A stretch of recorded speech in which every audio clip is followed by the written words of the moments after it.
রাহমাতুল্লাহ আলাইহি রুহানি কালতে রাসূলুল্লাহর সঙ্গে কথা বলতে লাগলেন।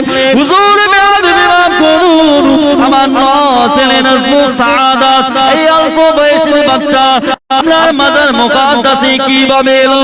ওই সময় আমার আপনার নবী নূর নবী হাবিবুল্লাহ জনাবে মুহাম্মদ মুস্তাফা সাল্লাল্লাহু আলাইহি ওয়াসাল্লাম বললেন, ও আবু বকর শুনে রেখে দাও, আমি আমার সামনে যখন নামাজ পড়ছিল তোমার কি বড় কষ্ট হচ্ছে?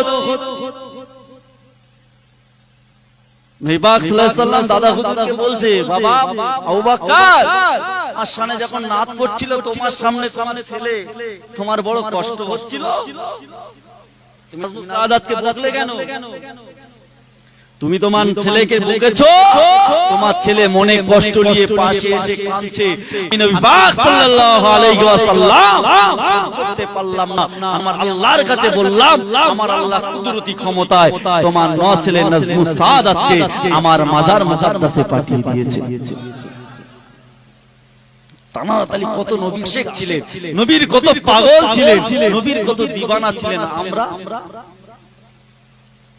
ওই সময় বলার পরে দাদা হুজুর পীর কেবলা নবী পাক সাল্লাল্লাহু আলাইহি ওয়াসাল্লামকে বললেন, নবী পাক সাল্লাল্লাহু আলাইহি ওয়াসাল্লাম আবার আল্লাহ পাকের কাছে বললেন, আল্লাহ পাকের কুদরতি ক্ষমতায় আর ফুরফুরা দরবার শরীফে পৌঁছে গিয়েছিলেন। জোরে হবে না? তাহলে আমরা সেই নবীর উম্মত, আমরা সেই নবীকে কতটা ভালোবাসি, কতটা প্যার করি। তানারা নাত পড়তে পড়তে একটু মন খারাপ হয়ে গেছে বলে, তানার দাদা হুজুর বকেছেন বলে স্বয়ং রাসূলুল্লাহর মাজার মুকাদ্দাসে চলে গেছে। আর আমরা যদি নাত যদি পড়ি, আমরা যদি নাত পড়ি, আপনারা শুনেন মনোযোগ শুনতে আপনাদের খারাপ লাগে নাকি? ইশকের সঙ্গে যদি কেউ নাত পড়ে, ইশকের সঙ্গে যদি কেউ শুনে, আল্লাহ পাক চাইলে আমার রাসূলুল্লাহ দিদার নসিব করে দেবে। আসে আমি যে গজলটা বলছিলাম, বললাম না শেষ করে দেব? হ্যাঁ, গজলটা বলবো, ফের গোড়াইতে আসছে নাকি? নবী ইয়া নবী ইয়া নবী ইয়া নবী